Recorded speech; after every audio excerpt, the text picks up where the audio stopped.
Так, моя цель сеанса — вернуть себе способность чувствовать и вернуть себе чувство радости, тепла и любви, позволить себе снова желать и чувствовать любовь, перестать бояться, что это чувство причинит мне боль или принесет разочарование, заменить страх разочарования на уверенность в том, что настоящая любовь не может причинить боль, вернуть себе все чувства, позволить себе жить полной жизнью, дышать полной грудью, позволить себе любить и позволить любить себя. Отменить свое решение чувствовать себя самозванцем, непричастным ни к какому обществу, ощущать себя не в своей тарелке, ощущать себя чужой. Заменить это чувство на чувство причастности к семье и к родственным душам. Позволить себе творить на полную силу крупнейшие, интереснейшие бизнес-проекты, встретить новых бизнес-партнеров и встретить свою родственную душу. Выявить момент, когда я впечатлилась негативным поступком отца и приняла его негативную программу, по которой я уравняла всех мужчин с ним. Я отказываюсь от этого решения и заменяю эту негативную установку на мир и понимание, что все мужчины разные, что поступки отца характеризуют только его. Выявить все контракты, которые я заключила с антимиром, и расторгнуть их полностью. Очистить мой род от воздействия негативных программ, от магии и колдовства. Я отказываюсь от магии, отказываюсь принимать негативные программы, и я выбираю светлый путь. Мои аспекты. Так, первая ситуация. Когда умерла мама, и тетя пришла к нам с Леной в комнату, сказала об этом, что мамы уже нет, я, осознав этот ужас от произошедшего, замерла, вцепившись в книжечку молитв, начала читать молитвы вместо того, чтобы пойти попрощаться с мамой. А потом во всех организационных делах, связанных с похоронами, я себе запретила думать о ней и вспоминать о ней и ее смерти. Я отказываюсь от своего решения запрещать себе чувствовать эту грусть и боль, и запрещать вспоминать маму. Отменяю это решение, позволяю себе прочувствовать эту боль утраты и отпустить ее. Я заменяю чувство боли на чувство теплоты и любви. Я также освобождаюсь от привязанности к ней. Я свободная, и она свободная и живая душа. Был случай в подростковом возрасте, когда я была у бабушки в деревне, где особенно делать было нечего. Я рисовала и писала всякие рассказы, таким образом развлекая себя. И однажды я написала, что любовь — это слово из 6 букв, от которых много мук. И еще даже себе отметила, как это ловко у меня получилось, такая рифма вышла. Я отменяю это свое решение писать такую фразу, проникаться ею и радоваться, что у меня получилась рифма. Если я этим своим действием заключила какой-то контракт с антимиром, я расторгаю этот контракт, забираю всю свою энергию обратно. Заменяю эту фразу на фразу, что любовь — это чистая, радостная, мощная, живая энергия, которая питает душу и тело. Ситуация следующая. В детстве у меня над рабочим столом висела большая географическая карта мира, и я очень любила ее рассматривать, долго, пристально смотреть на нее, изучая названия стран и городов. И я думала, как было бы хорошо побывать в разных странах и городах. Когда я вспоминаю об этом сейчас, то вспоминаю также, что я чувствовала себя невероятно одинокой. Мне часто хотелось уйти из дома из-за напряженной обстановки, и я считала дни и недели, когда я смогу это сделать. Я помню чувство разочарования и грусти, что мне досталась такая неблагополучная семья. Я хочу найти тот момент, когда я решила для себя, что мне никто не нужен, когда я дала обещание или какой-то запрет чувствовать себя частью семьи или частью компании единомышленников, друзей, близких. Если я дала такое обещание или подписала контракт с антимиром, я расторгаю такой контракт и отменяю данное обещание. Я заменяю чувство одиночества на чувство полноты, причастности к семье, причастности к компании родственных душ, единомышленников и друзей. Еще ситуация. Когда мы с сестрой выросли, и я уже заканчивала учебу в университете, мама взяла наши детские книги со сказками, мои любимые книжки-раскраски, которые мне так нравились, которые она сама же нам и привезла, и подарила ранее. И не спросив нашего разрешения, отдала их в детский сад. Я помню, что я очень была расстроена этим фактом, потому что я очень хотела оставить эти книжки себе. Но также я помню случай, когда родители привезли в дом щенка и сказали нам, что у нас будет собака. Потом через несколько дней взяли и забрали щенка втихаря от нас и увезли обратно в деревню. Я против таких поступков родителей, когда они без спроса забирали у меня вещи. Я меняю эту ситуацию на полную уверенность, что все, что мне принадлежит, никем не может быть забрано. Никто не имеет права посягать на мое имущество. Только я сама им распоряжаюсь так, как мне нужно. Я прощаю родителей, отпускаю эти ситуации. Я возвращаю себе всю свою радость и энергию из этих ситуаций. Также я хочу рассмотреть видение, которое мне пришло во время первой сессии регрессивного гипноза. Я себя видела в бесформенном виде, парящей во Вселенной перед текущим воплощением. Наступил момент, когда мне нужно было прийти на Землю, и я смотрела на нее. И вроде как с Земли вверх потянулись ко мне 3 фигуры. Это были люди моего рода, они протягивали мне руки. И кто-то из них сказал, чтобы я приходила на Землю улучшать финансовое положение нашего рода. Я хочу разобраться, что это было на самом деле. Выявить, был ли заключен какой-либо контракт с антимиром, ограничивающий мои действия и свободу в этой жизни. Могла ли я от чего-то отказаться, чтобы выполнить просьбу рода? Дальше сны. Снились очень такие интенсивные, напряженные сны, когда работала и готовилась к сеансу. Первый сон. Мне приснился сон, что я, Лена, сестра, мама и отец были на борту какой-то яхты в море. Мы были внизу с Леной на нижней палубе, ну и с мамой. На море разыгрался большой шторм, волны стали просто огромными, высокими и постоянно заливали нашу яхту. Отца не было видно, но он чувствовался как будто за стенкой. И мы с Леной внизу. И вдруг я понимаю, что я не вижу маму, и что ее вдруг нет. И я испугалась, где она. И тут понимаю, что ее смыло волной за борт и накрыло, что она под воду уходит. Я зову отца помочь вытащить ее, кричу ему, что ее накрыло водой, но я ее еще вижу, что ее еще можно вытащить. Вместо того, чтобы мне помочь, он стал задавать какие-то совершенно дурацкие вопросы, вроде как волна синяя, а ее еще видно, а вот она под водой, словно он хотел убедиться, что ее действительно унесло водой. Я это поняла и начала кричать, звать маму, но было уже поздно, ее не стало. Еще один сон, в котором я позволила отцу выпить мой свежевыжатый томатный сок и сесть в мою тарелку пельменей, которые я ему предложила. Я отказываюсь от этого решения отдавать отцу свой сок и тарелку свежеприготовленных пельменей. Я отменяю это решение, заменяю его тем, что я сама выпиваю свой свежий сок и сама съедаю приготовленные мной пельмени. Пресекаю любые воздействия антимира в моем пространстве, очищаю его от воздействия и всех последствий. Я живу в мире. Еще один сон такой, почему я его хочу озвучить, потому что он тоже мне приснился в период, когда я готовилась, и было ощущение, что это как-то связано с тем, что я хочу проработать. То есть я видела, как в нашу квартиру, где мы жили с родителями, приехали сестры мамы, то есть мои тети. Было четкое ощущение вражды и неприязни с их стороны по отношению ко мне.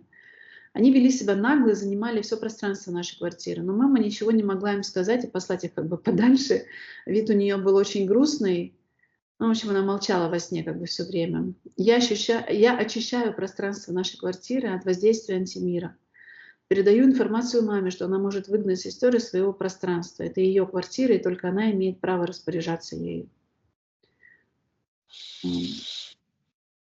И еще сон, который мне приснился, что я находилась на празднике моей компании, люди отдыхали, ели, пили, веселились. Праздник был в большом современном доме с большими окнами, который просматривался снаружи. И вдруг подлетает вертолет с какими-то военными, начинают искать на нашей компании мужчин, забирать их.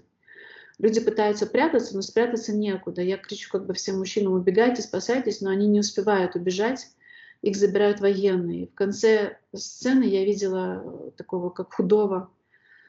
Я поняла, что это еврей с тюбетейкой на макушке, который хмылялся и еще какие-то в руках там деньги держал, вроде как забрал наши деньги. И вдогонку я ему кричу, что он говнюк, извиняюсь за слово. Я отменяю свое решение позволить антимиру проникнуть в мое пространство. Призываю силы кармы на антимир за вмешательство, ложь, обман и манипуляцию. Я хочу разобраться, что это было. Прошу мое подсознание мне помочь увидеть ясно эту ситуацию и контракт, если таковой там был. Разрываю все контракты с антимиром на всех уровнях, во всех временах. Я полностью очищаюсь. Вот это все аспекты и все ситуации. А почему ты решила снова заказать сеанс? Ну, потому что именно поняла, что я как бы заглушила в себе многие чувства. Я поняла, что я, ну, как будто бы как онемевшая такая внутри. Да, я чувствую, да, вернее, я как бы головой больше понимаю, что я чувствую или должна чувствовать, но на самом деле как бы внутри как будто бы что-то где-то заблокировано или онемело, больше чувства такого онемения. Поэтому стала над этим думать, ну, и поняла, что с этим надо прийти, поработать.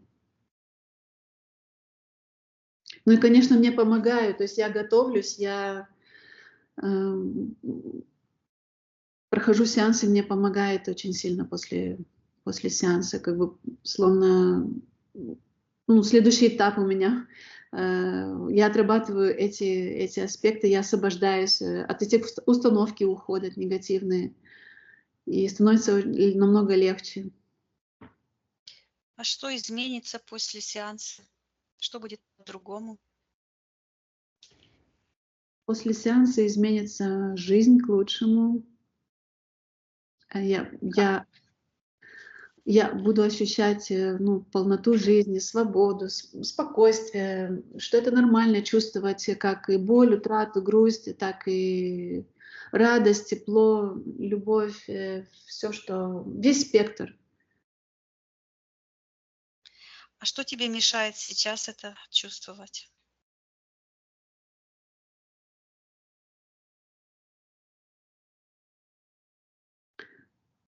Я думаю, какие-то установки, которые я себе когда-то, ну, в которые поверила когда-то.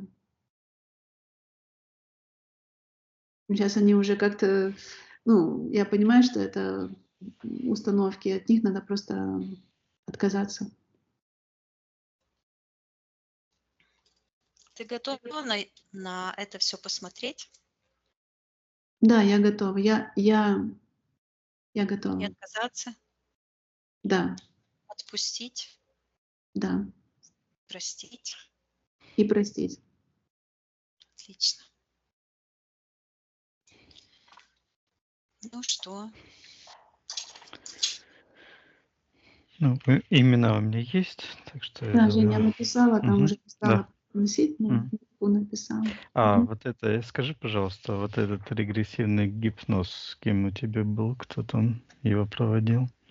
Там такая женщина, которая жила, ну, живет, наверное, на юге Англии, под Лондоном мы ездили. Честно, я назвала это регрессивный гипноз, но что это? Она себя называет регрессолог, но на тот Мгм. момент это был мой первый какой-то опыт, и я называю Мгм. это регрессивный гипноз, потому что у нее так это было названо. Мгм. А они как бы погружали тебя в гипноз или они работали как пара, как...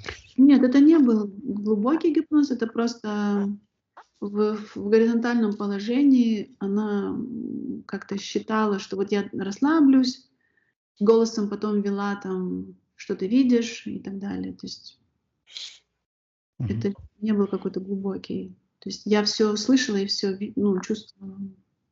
Мгм. Понятно. Что, Виктория, у тебя будут вопросы? Ее звали Натали, если это необходимо. Мгм. Ну, у меня только один вопрос. Какой самый лучший результат будет от нашего сеанса? Самый лучший результат — я встречу родственную душу или даже компанию родственных душ, единомышленников. Отлично. Хорошо. А как ты Вот. узнаешь после сеанса, что сеанс прошел успешно?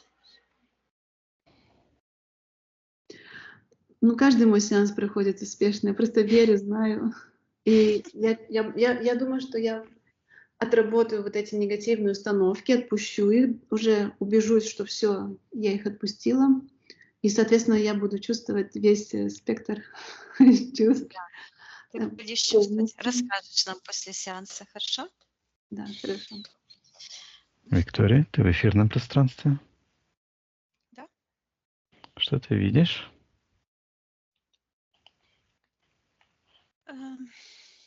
Я слышу, как и что-то огромное, как будто бы вот так движется, какая-то подвижка. И вот так Мгм. расширяется. Буквально и какой-то скрежет. Мгм. Так, огромный. И я вижу, что ну, это по ментальной карте имеет отношение вот и к сектору магии. Ну вот фигура, которая стоит, я вижу, что с правой стороны Так. высокая большая фигура. Мгм. Это Оля. Но вот эта вот конструкция, она у нее с правой стороны как такая темная фигура, как трафарет стоит. Ну так где-то до колена. Небольшая. Мгм. И она имеет отношение к этой раздвигающейся какой-то конструкции. Вот я смотрю, и оно похоже на такой, как рыхлый лед.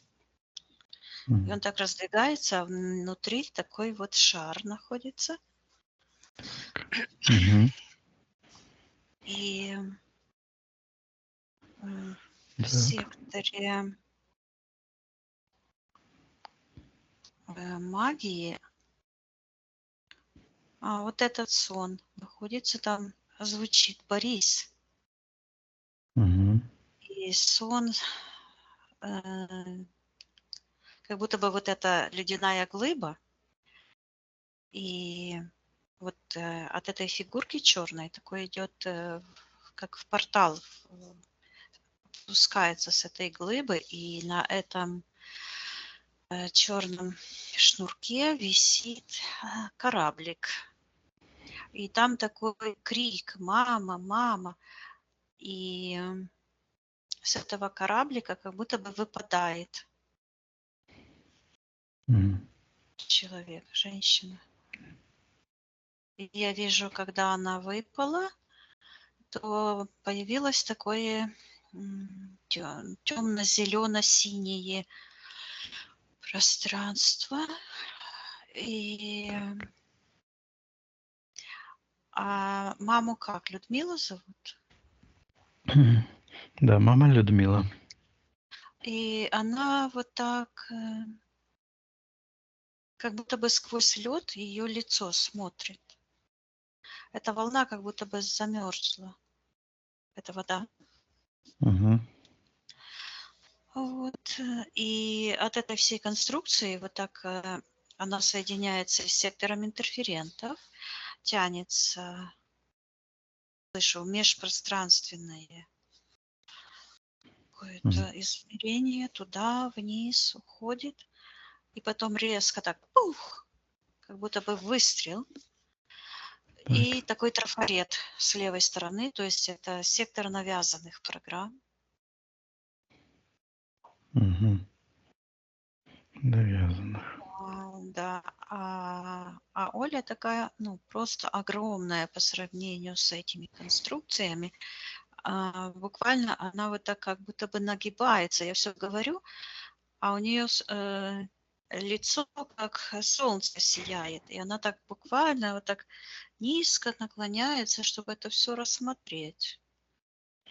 А Мгм. когда встает, то а, огромных размеров, ну, выше гор, скажем так, раза в 2. То есть это, ну, мне прямо пришло 8 километров. То есть ее вот так по руслу. Энергосфера. Мгм. Да, вот А, такая энергосфера. А где лицо, вот это все сияет, как солнце. Почему-то как будто бы отделена голова, вот это золотое сияние такое.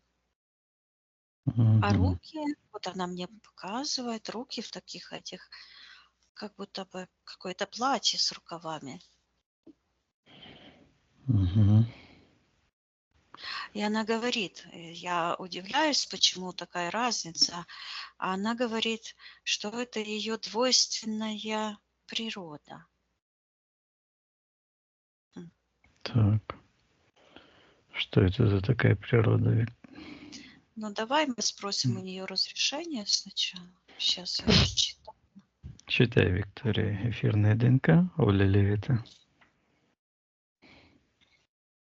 Да, это она. Спроси у нее это разрешение потрудиться с ней для нее. Она вот так руки сложила, говорит, разрешаю, но вот на руках какая-то чужеродная энергия, она цепочка такая небольшая, как будто бы разорванная, но руки она вот так соединяет, и с левой руки так цепочка так висит, такая темная, как металлическая, ну не крепкая, но какая-то такая странная. И небольшая цепь, и не маленькая цепочка. И она связана именно, уходит в сектор магии. Да, она разрешает, опять мне пришло тогда. И в сектор магии эта цепочка идет. Кто находится в секторе магии, приказываем проявить согласно физической ДНК. Кто он такой? Там какой-то человек стоит, но эта цепочка к какому-то кораблику. Прямо звучит кораблик. Но за этим корабликом стоит как будто бы человеческая фигура, темная.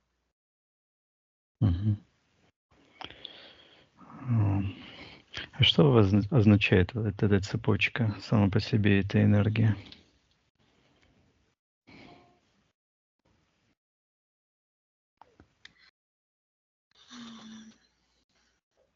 Там звучит разорвать контракт, и звучит Наталья в этой цепочке. И подключка тянется в сектор магии, и такая прозрачная, невидимая в сектор интерферента. Вот так как-то раздваивается. Слышу убеждение. Убеждение. И на уровне солнечного сплетения появляется такая, как лежащая фигура, прозрачная, как ледяная. Что Считывается убеждение в своей власти над собой. Это сеанс регрессивного гипноза. Вижу, что... Сейчас я посмотрю, что это за фигура лежит. Посмотри, Виктория, Это что Оля лежит. Я вижу, что она вот так вверху, на уровне солнечного сплетения. У нее вот здесь в сердце такая черная, как шарик. И именно тот шарик, который я увидела в самом начале, что как будто бы вот так раздвигается пространство, а внутри оно как будто бы раскрывает этот шарик, да? Вот этот черный шар, это он. И вот он в ее эфирном пространстве, в энергетическом поле находится. И вот так через голову вот так тянется такой черный, как жила такая. И вдруг оно, вот это черное, раз заканчивается энергия, и такая прозрачная, и как трубочка, как будто бы кто-то пьет, высасывает. Считывается энергетический вампир, и вижу, там находится такая какая-то фигура женская, считывается Наталья, но у нее какой-то огромный живот, и эта трубочка прямо ей как будто бы в живот идет. Мгм. По ментальной карте. Регрессолог. Она в секторе магии Понятно. находится, но она Мгм. находится вот не там, где сектор магии под низом, под ногами, а буквально слева в секторе, я слышу, навязанных программ. Мгм. Что она делает в пространстве Ольги? И я вижу, что идут такие круги черные, вот так, как волны расходятся от нее. Мгм. Вот, вот этой женщины. Так. Я слышу, усиливает гипноз. И звучит Людмила. И вижу вот этот кораблик. Считывается, что усиливает программирование родительских блоков, Мгм. переживаний. И именно там, в секторе магии, вот это вижу скопление этого льда. Он такой рыхлый. Весной такой лед бывает. И Мгм. там как мама как будто бы лежит в этой зеленой какой-то луже. Мгм. Так. Слышу, умерла Мгм. заживо. Интересно, что это означает. Часто встречается такое. Сейчас я рассмотрю, умерла заживо. Мгм. Что это Я слышу, обозначает? это означает поддалась вампиру, я слышу. Поддалась, удалилась из жизни добровольно. Эгрегор Мгм. вампиризма. Так, понятно. А как это на Олю с Олей связано и с этим регрессологом? Что? Ты говорила, что у нее травмы. Видимо, когда она узнала, что мама умерла. Нет, она не узнала, возможно. Это, я слышу, энергетические вампиры. То есть М. у Оли связь с сектором энергетических вампиров. Мгм. И я смотрю, Мгм. эта подключка прозрачная, она вот так вот тянется, где сердечная чакра, сердце, Мгм. ну, сердечные центры. Мгм. Сердце. И идет вот так как-то через шею, а здесь это колба золотая. Что это? Сейчас сейчас я Мгм. посмотрю, что Да. это за колба. Мгм. Да, Виктория, посмотри. Что это?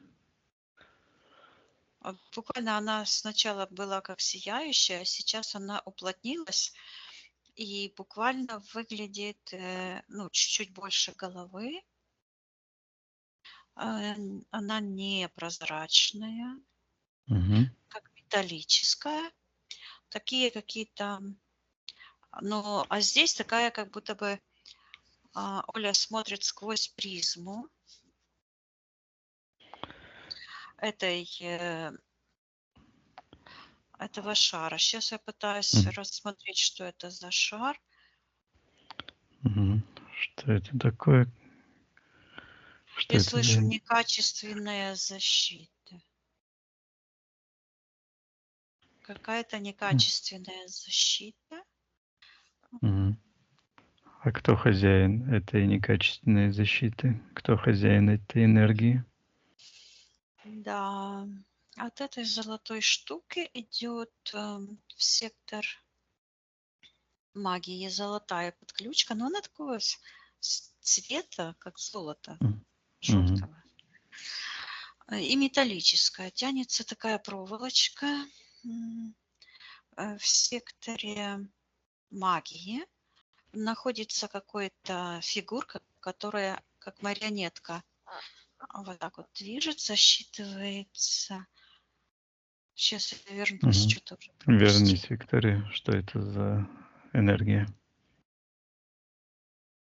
Так, кто эта фигурка? Что это за Сейчас фигурка? я найду, она Мария? куда-то убежала.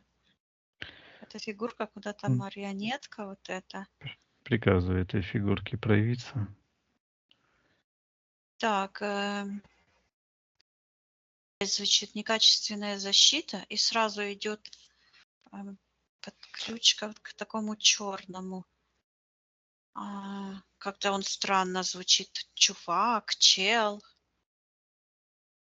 Сейчас я Мгм. его спрошу, кто он такой. Мгм. Кто это такой? Приказываем отвечать.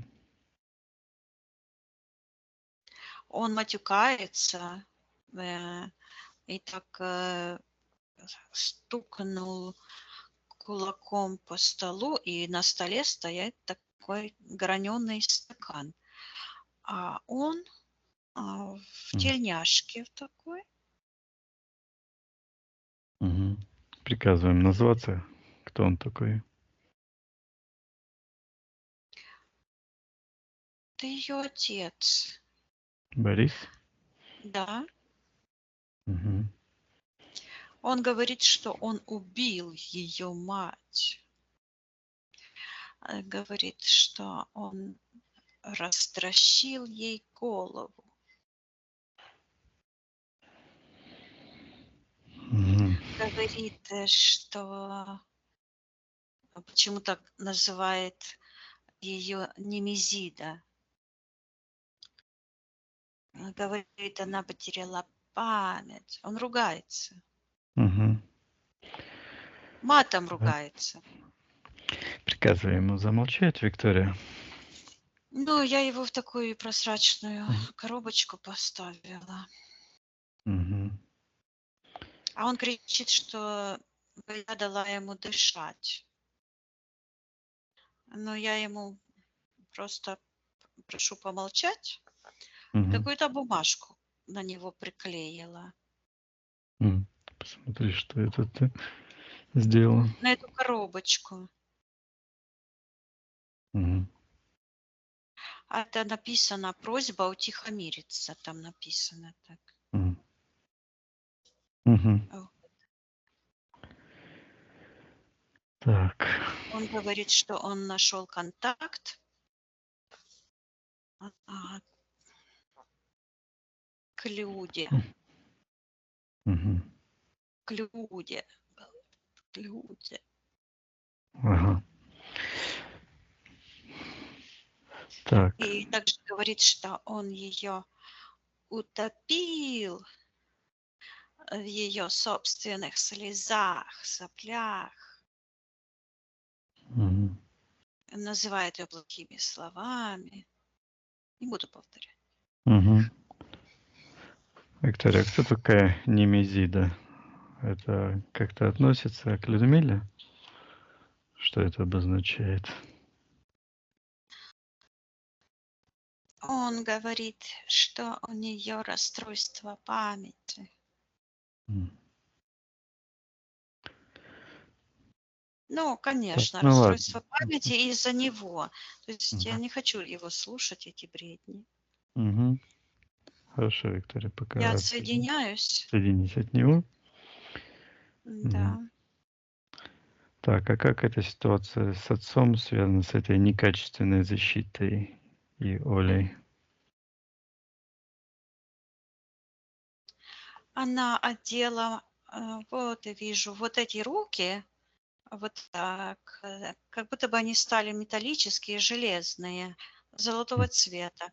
И вот это, я слышу, молитва вместо разговора с мамой. Что там произошло? Мгм. Сейчас нужно Пос- посмотреть. Посмотри, Виктория, что произошло. Мама пришла попрощаться.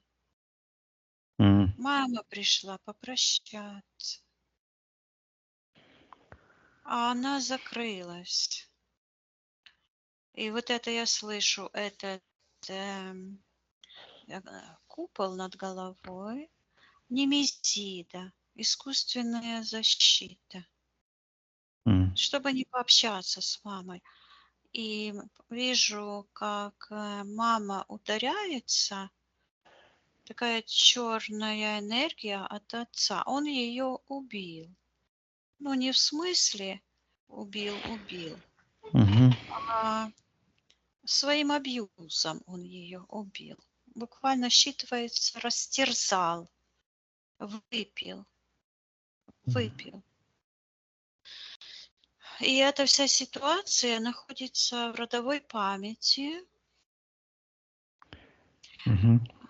И у Оли вот эта энергия, вот этот купол, и оно считывается как защита от вампиров. И это ей помешало коммуницировать с мамой, потому что она как бы ушла в себя. И у нее был вот эти программы мести от отца. И я вижу, что она матери не помогла. И мама как будто бы вот этот бесплотный дух как бы ударилась об эту черную защиту и упала вниз. И так и считывается. Она так и говорит, что не помогла мне вернуться, говорит, домой, найти мой путь. И она как будто бы вот эта привязка так и осталась. И поэтому я видела ее. Мы с Олей работаем, я слышу Оля. Вот, и Оля, ее дочь. Да. И вот это в ней присутствует.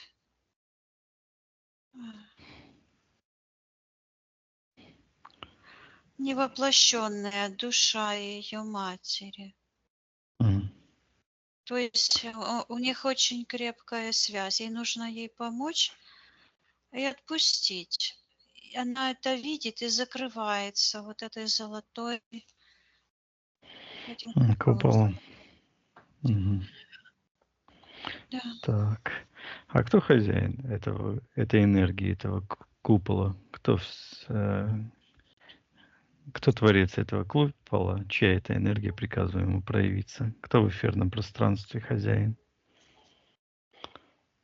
Оля говорит, я так решила.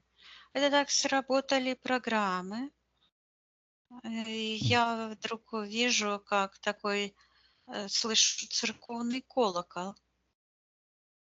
В секторе магии вот так колокола звенят, как будто бы зима такая, сани.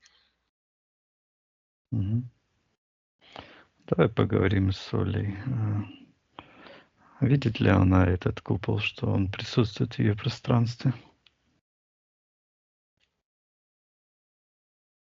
Она видит, он расширяется и как будто бы вот так растаивает, ну, как границы, так лопается там все. Она говорит, что она видит, что она много лет сохраняла нейтралитет, чтобы не увидеть, говорит, свою двойственную природу.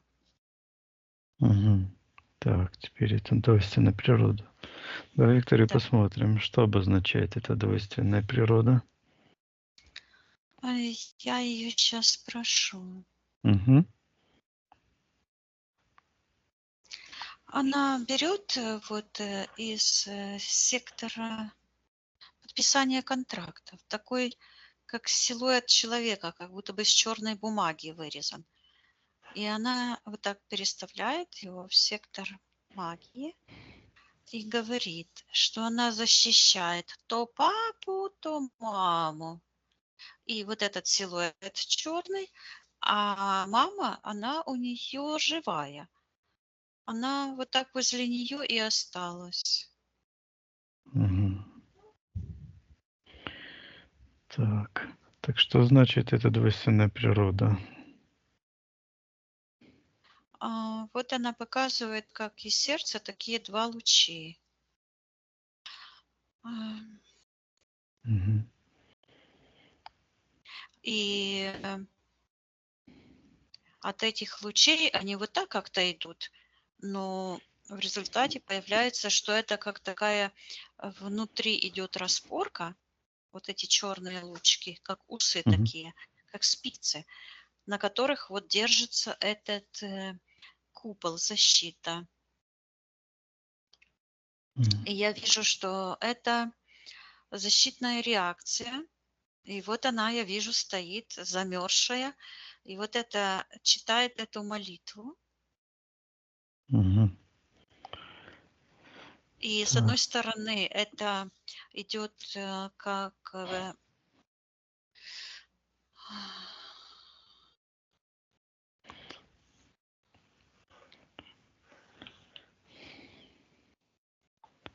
это следствие ее отношений с отцом. Она подавлена, считывается. Я вижу, вот этот черный луч идет, вот, и вот эта фигура танцующая. Вот этот отец, как будто бы вот он там танцует Мгм. какой-то странный танец, как гопник такой. Что-то вот такое вытанцовывает. Мгм. Так, хорошо, Виктория, к этой мы вернемся, если понадобится. Давай посмотрим, когда она читала эту молитву, а, контракт какой-то заключила, Оля? Да, она сама с собой заключила контракт, не видеть, не слышать, и буквально как будто бы вот такие повеки на себя надвигает. Мгм. Говорит, не слышать материнский крик о помощи. И я вижу, как открывается портал, и ее маму, ее душу Людмилы утаскивают такие энергии прямо в такую дыру энергетическую, и она туда вот ее засасывает туда. Мгм. И вот это, над этой трубой лежит Мгм. вот Оля, считывается как Наталья. В ней это энергия Натальи. Мгм. То Так. есть Наталья как бы усилила вот этот блок, этот. Мгм. Эти травмы. Да, да. Мгм. Сейчас я спрошу Натальи, что она делает. Она такая странная, какая-то с огромным животом, вот такой, Мгм. как лягушка, и подключка к ней идет через ее живот. Так, что она делает в пространстве, Оля? Приказываем ей отвечать.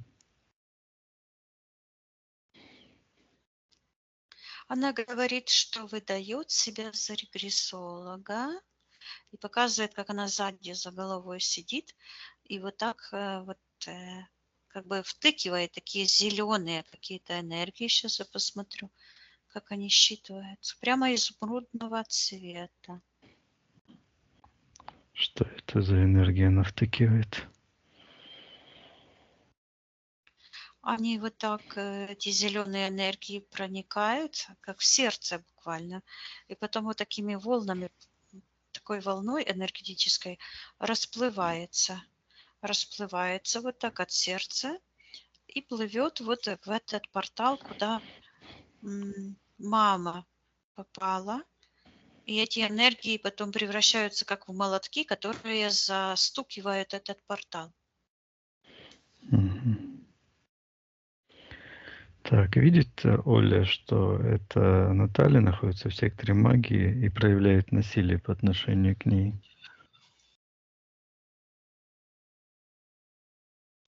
Она видит, и от этой Натальи звучит, что она якобы уничтожила память. Опять про память речь. М. Говорит, что уничтожила память о Людмиле. М. Спроси у Ильи, что она хочет сделать по отношению этой Натальи и по ходу к ней. Но это Наталья, она считывается как неадекватный регрессолог. Почему-то она вот находится прямо на уровне родовых программ. М, Я Да. вот это сказала, мне сразу идет ответ, что прописалась на генетическом уровне, и она связалась, вот эта вся ситуация, вот этими нейронными связями с этой магией от отца, магия М, насилия. Вот. Так. Так, что лучше, Виктория, с этой ситуацией разобраться сейчас или посмотреть зацепку? Ну, я вижу, сейчас смотрю, что происходит, Мгм. и вижу, как Оля встает с этого ложа и трясет эту Наталью вот так за грудки и кричит: «Отдай мне мою маму!» Она кричит: «Ты украла у меня мою маму!» И говорит: «Ты лгунья!» И срывает с нее такой, как, ну, он, как фартук какой-то из живота. Мгм. Вырывает эту подключку. Вот. Сейчас я Хорошо. передаю Оле, что Оля отказывается проводить этот сеанс, и она быстро встает с этой постели, ну, с этого топчанчика, и так, как будто бы покрывало с себя срывает эту черную подключку. Мгм. Ам, Хорошо. И вижу, она наклоняется с этой золотой башней на голове. О, вот зачем эти башни на этих церквях золотые? М, То есть это, Купола. ну да, это символизирует как бы вот эту неадекватную защиту. И вот а, Мгм. Оля, вот смотрю, звучит Оля. Мгм. Вот она к отцу в эту коробочку прозрачную смотрит и говорит, спрашивает, что ты сделал с моей мамой. Мгм. И берет вот этот купол. Я передаю, что она может отменить это решение, читать эти молитвы. Мгм. Просто И расторгнуть контракт сама собой на молчание и да, закрыть. я вижу, что она вот к отцу за грудки буквально вот так держит его и говорит, что ты сделал с моей мамой. И Мгм. показывает вот так рукой и говорит, ты ее убил. И опять убил. Мгм. И также называет его эм, мошенником. И Так. опять говорит, ты убил мою мать. Мгм. Говорит, ты убил твою жену Людмилу. И вот это пространство, вот эта дыра, куда она попала, Люда. Мгм. И э, она вышла, потому что это пространство, вот так вот эта дыра вот так вот выровнялась. И стало такое, как такое пустое поле. Мгм. И она плачет, Люда, и говорит, что ее все покинули. Мгм. И говорит, что я пришла к дочерям. Мгм. И говорит, но они открестились от меня. Буквально и показывает вот это знамение черный крест. Говорит, открестились от меня. Сейчас я Мгм. с ней поговорю. Сейчас посмотрю, где подключка. У Мгм. нее подключка к Оле. Вот это, что я говорила, куда-то она уходит. Мгм. Ага. Вот буквально Что отсюда. это за подключка, А, Виктория? Куда она Прямо к тянет? голове, вот сюда. Мгм. То есть у Оли подключка к бесплодной маме, к М. макушке. Сейчас Мгм. я посмотрю, почему. А вот там, где между шестой и седьмой чакрой, там, как знаешь, вот эти тарелки такие, когда Ага. звучат эти Музыкальные диски эти. музыкальные, да. И они Мгм. вот так вот как бы соединяются два, и считывается договор с отцом. И от Мгм. этих двух тарелочек идет подключка к отцу. Так и звучит Борис. Мгм. Это между Олей и Борисом договор? Сейчас надо посмотреть. Нет, там трое, они связаны втроем. Втроем. Еще куда-то подключка пошла. Мгм. Вот так вот. И куда-то вниз еще, как сектор интерферентов будто бы, но не уходит вниз, а в какую-то тучку на уровне колен. Мгм. И там еще кто-то есть. Кто на той стороне? Приказываем проявить согласно эфирной ДНК. Такая туча, густая туча. Это считывается энергия забвения. Кто хозяин этой энергии забвения, приказываем проявить согласно эфирной ДНК. Это его система управления системой абьюза. И там я слышу Лена. Это сестра Сестра? Оли. Мгм. Она вот там находится. Это абьюзивная система, которую выстроил Борис? энергетический вампир. Да, за ним Мгм. стоит как черная сущность, вот этот энергетический вампиризм, эгрегор энергетического вампиризма, подпитка. Ему нужна подпитка живых людей. Он почему-то считывается мертвый, а вот его жена Людмила, наоборот, живая. А Мгм. он считывается как мертвый, а она живая. Так, а что это за сущность эгрегор, которая подпитывается через этого Бориса?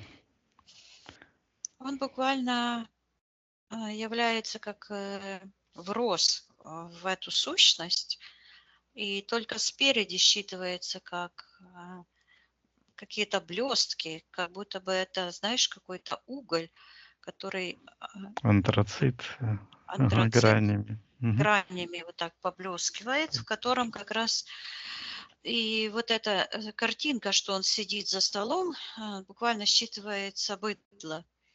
И такой стол, ну, знаешь, как будто бы Мгм. какой-то первобытный, да, я не знаю, сам сделал, и вот эти тельняшки, и кулаком стучит. Мгм. А, И вот это какая-то тюбетеечка у него на голове. Эти Мгм. тарелочки вот такие, то же самое. Вот так вот, они Мгм. вот так вот звенят. И он как Так, вросся в этот энергетический сущность. вампиризм. Такая Мгм. сущность огромная. И она такая, как неживая, она как мертвая. И Мгм. я вижу, что через его Эгрегор. физическое тело идет подключка именно, считывается садомазохизм, через его, извиняюсь за подробности, Мгм. считывается Детородный анальное орган. отверстие. Да. Нет, нет, М, наоборот. Вот понятно. почему все абьюзеры латентные гомосексуалисты, потому что у них там подключка, это я видела уже много раз.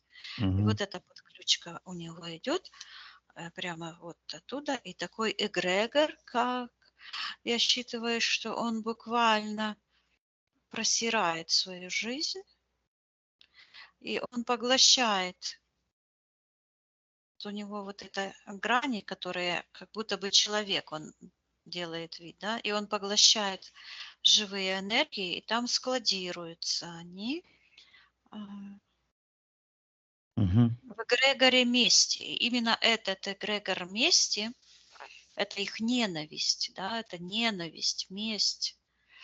Это именно та энергия, о которую ударилась душа Оля? Людмилы, Ага. да, Да, это то понятно. противодействие, да, это тот страх мести от отца, который закрыл ее. Вот это, да, это вот контракт. Эм, Это Мгм. страх мести, ярости я слышу от отца. Это вот этот договор с отцом Борисом, Да, да, Ольгой.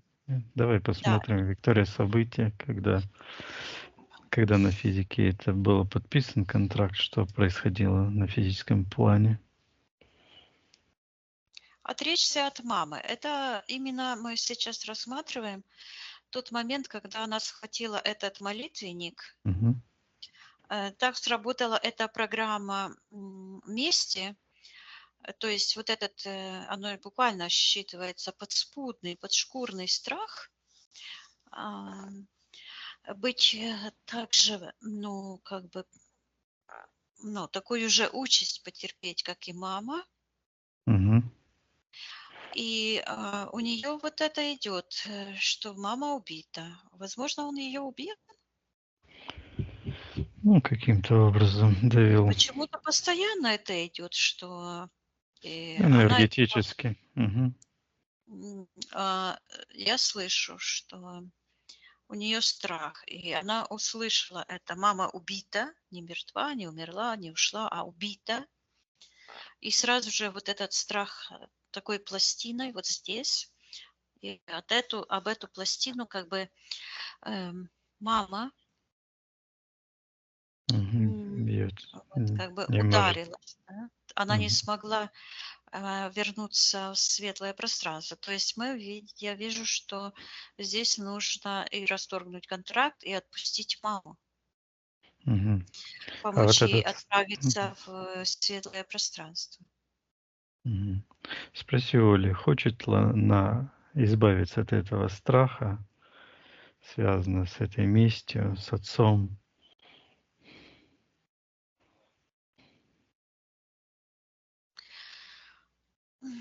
Так, она взяла какой-то лист бумаги и вот так вот тыкнула в сектор ну, в сектор магии и говорит: ты что, слепой, не видишь? Сейчас я посмотрю, Кому это по-моему. она? Мгм. И опять она такая большая стала, а это она говорит эгрегору вампиризма, отцу. Мгм. Если Оля хочет, она может ему отдать все его насилие, все его нападки, абьюз. Смотри, сейчас нужно, чтобы она отменила это действо, хвататься за этот молитвенник. И Мгм. тогда вся эта защита упадет, и она вернется обратно. Я ей передаю, что если она хочет, она может это сделать. Мгм. Если она хочет, пусть она отменит это действие, покажет, как она это делает. Я вижу, что вот этот золотой крест, она как будто бы золотой крест спасения ухватила.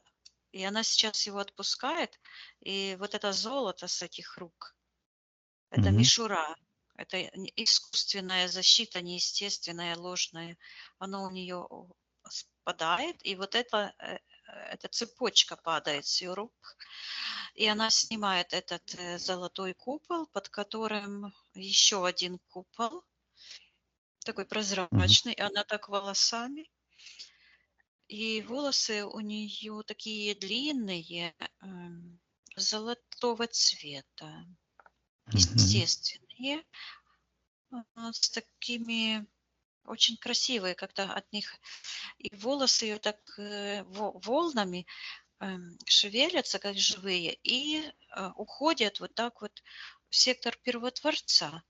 Вот туда волосы ее соединяются, и от них такое идет свечение, как искорки такие, так нежные такие плывут. Интересно так. Мгм. Вот. И она Мгм. поднимается вверх, и вдруг эти волосы вот так завиваются в такую, как вот такой кружочек, и здесь как женщины такую бульку носят. Мгм. И сзади так. И там глаза в этих волосах какие-то. Так, что это за энергия в волосах? Там какие-то такие, как энергия, ну, не выглядит как глаза, а такая вот белая энергия. А считывается как глаз Чья это энергия? белый. Тянется сектор магии, считывается глаз отца, Угу. имеет отношение вот к этим имплантам между 6 и 7 чакрой. Считывается, что препятствует оздоровлению нации, какой-то нации. О какой нации идет речь? Виктория, что это за нация? Считай информацию. Ну, вижу какого-то мужчину и женщину. У мужчины такой, как сюртук длинный, вышитый, такие как тапочки какие-то, как турецкие, и шапочка такая на голове. Угу. А женщина, как считывается, такая лебедушка и такая красивая, и она вот так вокруг него и танцует так нежно. И у нее тоже на голове такая штучка, вот какая-то Арабская. шапочка. Угу. Не, я не Как у знаю, не арабов такая. арабская, не арабская, какая-то Мгм. другая. Вот, ну, вот такая вот, как купол церкви, только эта шапочка с таким, с пимпочкой такой Заостренная? вверху. Угу. Ну, вот такая, как купол церкви, имеет Так, форму вот такую, с такой вот штучкой. Такой красивой шапочки понятно. тоже вышитая, и она там танцует. Считывается род отца. Угу. Это он препятствует выздоровлению его рода, а я передаю Оле, что она может сейчас принять все хорошее с рода его отца, все, что соответствует ее божественным, Угу. божественным энергиям, ее кодам жизни, и отказаться принимать родовые программы вот, вампиризма. Угу. Вот, и вижу, как этот эгрегор вампиризма как-то вот так, как будто бы вот этот, вот так, как шкура спадает, эта одежда, вот это все, Угу. этот вампир, и выходит оттуда такой, какая-то энергия Люда, Угу. и говорит, обращается к Оле и Оля. говорит, что я говорила тебе, что ты станешь спасением нации. Угу. Хорошо, пусть Оля передаст информацию о освобождении, алгоритм освобождения Людмиле. Ну, сейчас я посмотрю сначала, где, в каком она пространстве находится. Смотри, Виктория, где находится сейчас Людмила. И я вижу, что у нее подключка к Оле буквально считывается к черепной коробке. Вот сюда, сверху. И она находится в межвременном пространстве. Вот она, вот как у Оли волосы вот так закрутились, вот она тоже в такой петле находится. Угу. Она не поднялась к светлым душам, она застряла в пространстве угнетенных душ, слабых, ослабленных, и считывается убитых. Угу. Так. Как лучше передать информацию Людмиле? Она может отсоединиться, расторгнуть контракты, если она хочет.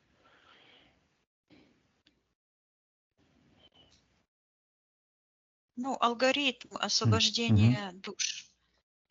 Да, давай передадим, пусть Оля передаст ей алгоритм освобождения душ. Я ее спрашиваю, нравится ли ей находиться в пространстве ее дочери.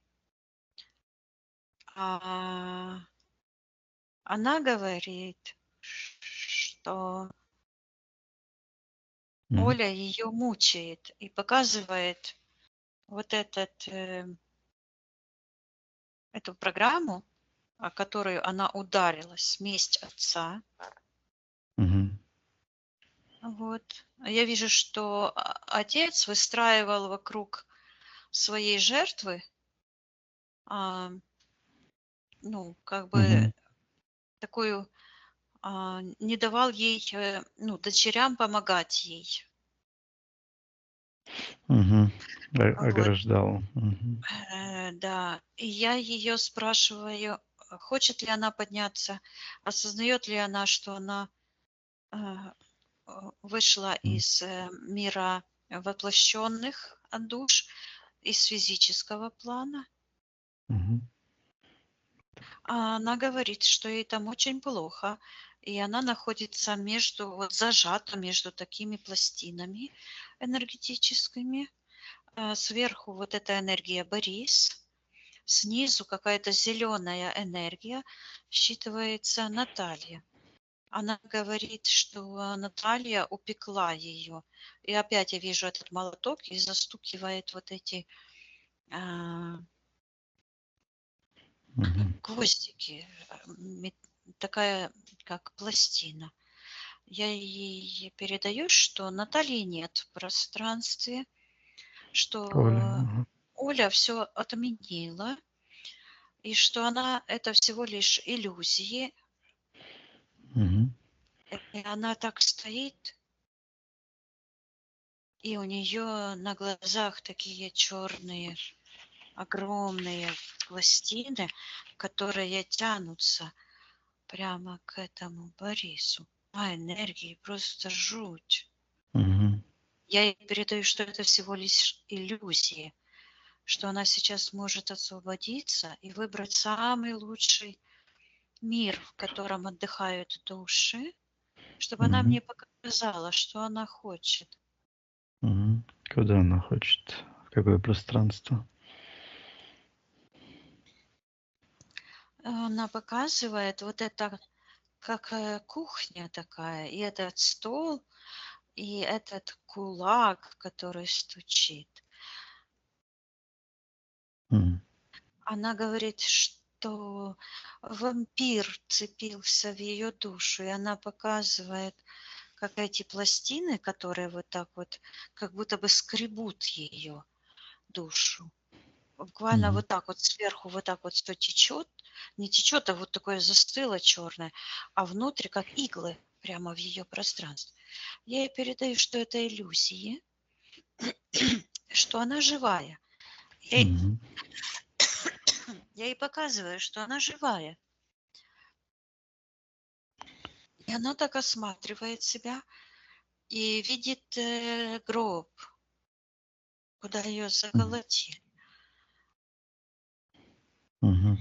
Я говорю, видишь, это всего лишь тело заколотили, а она Да. живая, а ты живая. Говорю, я показываю ей ее бывшего мужа. Я говорю, что они в разводе, что смерть развела их, и она больше ему не жена.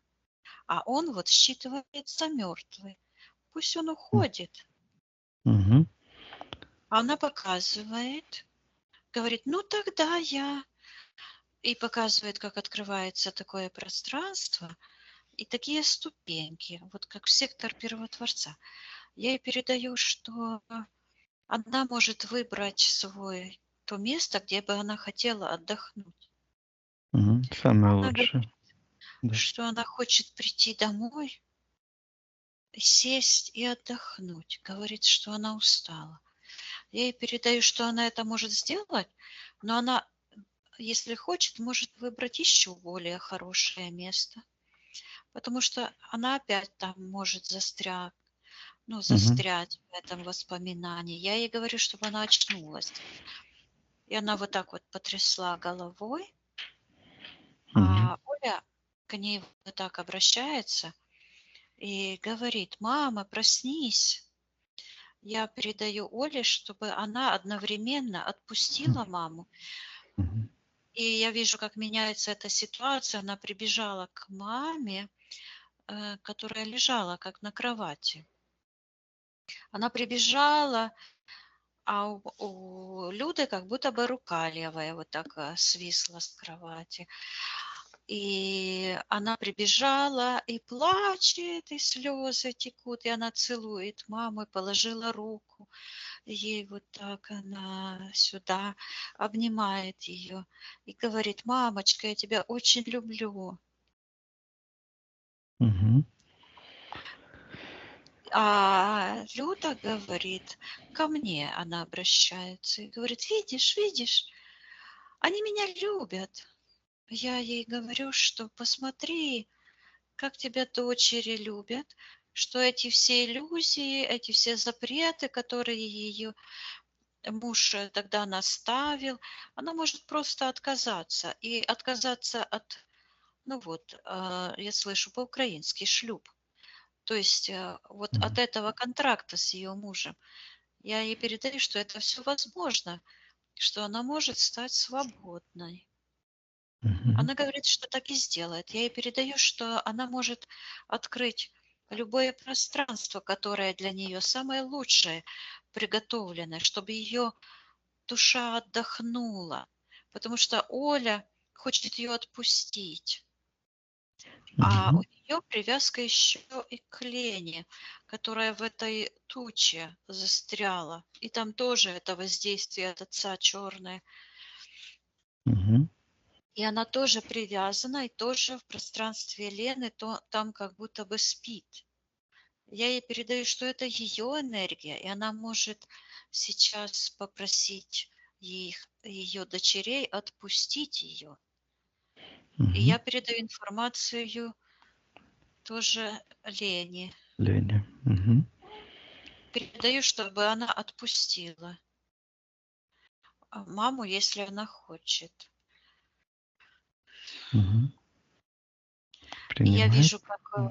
да, и у нее Мгм. энергосфера, энергия возвращается к ней, и вот так она уплотняется. Ну, не то, что уплотняется, становится такая форма, как шара. Мгм. И говорит, что ей нужно снять это погребальное платье. Я говорю, что она может одеть самое красивое платье, которое она только может себе представить. И пусть, и что она может даже вернуть всю ее память, а весь этот стресс, эти все унижения и всю эту агрессию отдать Хозяин. Мгм. да, Этим хозяину, энергиям. Мгм. ее мужу бывшему. Я, и она так смотрит и еще спрашивает: «Я в разводе?» А я говорю: «Да».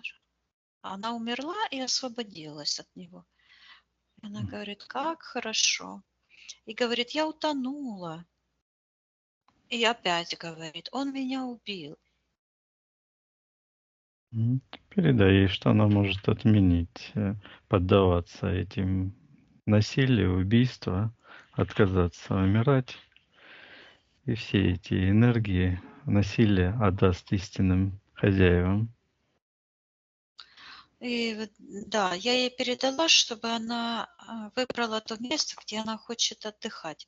А она выбирает место такое не очень. Там как сад такой, все очень приземленно. Я Мгм. ей передаю, что это за пространство она хочет, выбирает. Она говорит, что там ее ждут. Но от этого сада идет такая какая-то связь с сектором интерферентов. А в секторе интерферентов такой палец черный, который вот ее так вот зовет, заманивает. Мгм. Я ей передаю, видит ли она, что это ловушка, что она может выбраться с этой ловушки и выбрать то место, где ее божественный род находится. Когда я это сказала, вдруг произошел такой, как энергетический взрыв, скачок, все так вот вокруг нее стало светло. Мгм. И я передаю Оле, что когда ты посчитаешь до 3, ну это ты должен говорить вообще-то, Да, то когда я досчитаю до 3, Оля отпустит Людмилу, а Людмила пойдет в то пространство, куда она выбрала, и закроет за собой дверь. да, и Счет 3. одновременно Оля пусть отдает эти крышки этому отцу и отказывается принимать участие, я слышу, тройственный союз. Мгм. Вот Хорошо. защитница Да. то одного, то другого, да, пусть она станет нейтральная в этих отношениях, проявит любовь к матери, защитит ее. Мгм. Я Да, посчитаю до 3, и в этот момент все произойдет. Это 1, 2, 3.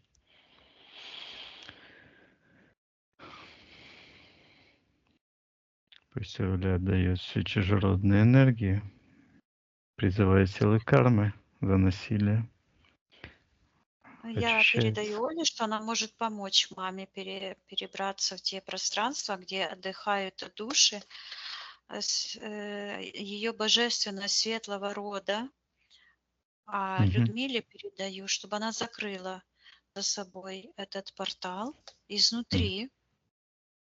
Да, пусть она за Я собой вижу, закроет. как вот эта программа, она как дверца вот выглядела, которая закрывала вход матери, и она вот так вот падает.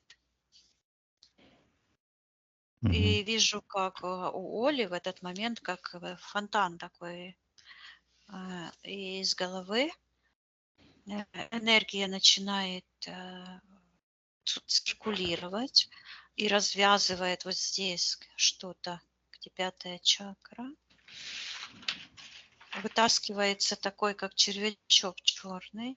Я слышу согласие с отцом-абьюзером. Мгм. И я Пусть вижу, он- когда он поднимает кулак, это метафора, то там возникает вот эта агрессия, вот эта волна черная. И я передаю Оле, что она может сейчас просто отказаться принимать участие в этих абьюзивных отношениях. Мгм. И Пусть она как она будто бы маленький ребенок, который вылазит из-под кровати. Мгм. Я спрашиваю, что она там делала под кроватью. А она маленькая, вообще маленькая, говорит, ну так, шепелявит, как дитё.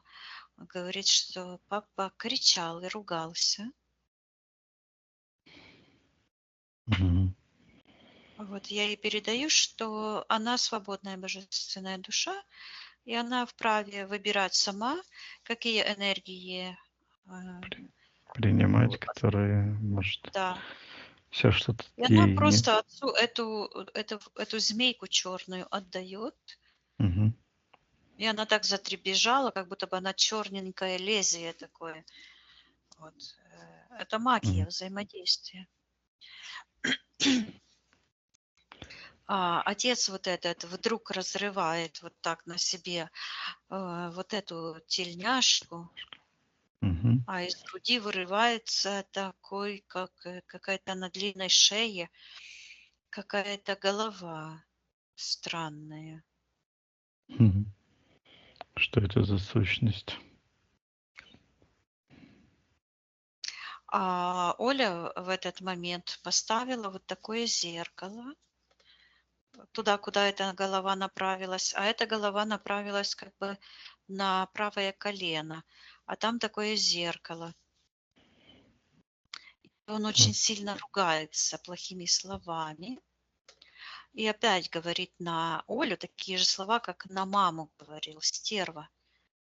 Вот. И Мгм. я смотрю, что происходит дальше. Мгм. Передаю Оле, что она может защититься и приказывать отцу сбирать всю его агрессию. И она вытаскивает вот это, как такая жилка, через которую энергия утекала. Мгм. Это подключка к отцу. Подключка. Мгм. И И она вот там, где шея, где вот этот позвонок, где шея заканчивается, а плечи как Так. бы начинаются. Вот там это прозрачное под ключ, как трубочка выглядит. Мгм. Когда эта трубочка появилась в пространстве Оли? Ну, и он смотрит на это, что и орет, что я убью тебя, говорит. Я ему Так. передаю, что силы кармы воздействуют на всех, но он какой-то яростный очень сильно. Что это ему? Че это он вообще такой бешеный? Ну, потому что его вот эта сущность буквально сожрала.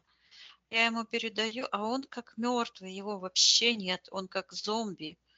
Мгм. А его божественная душа вот вся ушла и находится в секторе интерферента. Считывается разрублена, и она вот так на такие квадратики порублена, на такие Мгм. кусочки, как ледяные. Это эгрегориальная фактура считывается убиенных душ. То есть он сам страдает и заставляет страдать других. Я говорю Оле, что она может передать по своим родовым каналам информацию его божественной душе и ее божественному роду об освобождении. Мгм. Вот. И принять от рода ее отца только чистые божественные энергии, а все нечистое, искусственное, темное пусть отправляет на полную аннигиляцию и очищает свой род. Я слышу контракт с отцом. Мгм. Это связано с этим маленьким ребенком, который спрятался под кроватью. Годика 2,5, 2,7 месяца. Мгм. 2 Что? годика 7 месяцев. Мгм. Что это за ситуация была, когда она подписала контракт с отцом? Я вижу, что он маму ущипнул за попу. Больно. Мгм. Она это видела. Так. Что на эфирном плане произошло с Олей в этот момент? Я вижу, что она, как бы транслирует это на себя и смотрит Так. как бы на свою попу, вот так через плечо, Мгм. и так задом под кровать. Мгм. Спроси Олю, зачем она транслирует это на себя?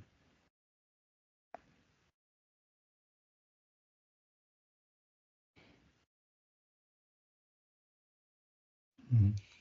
Сейчас я Что? спрошу, что случилось в этот момент, что Мгм. произошло, что она почувствовала в этот момент, когда папа Пошепнул это в Людмилу. сделал.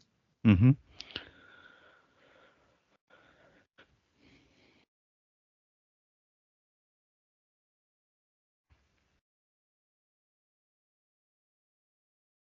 Но она такая энергетическое пространство, у нее как такой шарик, Мгм. такая целостная, да, Так. Мгм. и вдруг она говорит, маму жалко. Это, эмпатия Мгм. нормальная. Мгм. Почувствовал, что чувствует мать. Мгм. Да. И в этот момент я вижу, как от ее отца, как вот этот, по-украински слышу зашморк, но это как это петля такая, шух, ее захватила. Вот эта трубочка прозрачная. Мгм. Вот, и она буквально проткнула ее пространство и вот и нашла вот это вход подчиниться отцу. Вот там, вот где плечи. Мгм. И вижу, что правое, слышу крыло, ну где лопатка, да? Мгм. Да. О, а лопатки это как крылья. Ну да. Иногда так называют. Почернело, Мгм. почернело, и буквально оно считывается как правое крыло, как будто бы сломалось. Вот так вот. И Мгм. привязалось, как будто бы приросло к попе, кончиком крылышка. Мгм. Ну что в Там, где она контракте? почувствовала боль. На что Оля в контракте согласилась с отцом? С этим. Звучит, что носить боль отца матери. Мгм. Сидим боль. А Почему-то что? отца матери, как будто бы это одно целое. Мгм. Так, а что она отдала за эту боль?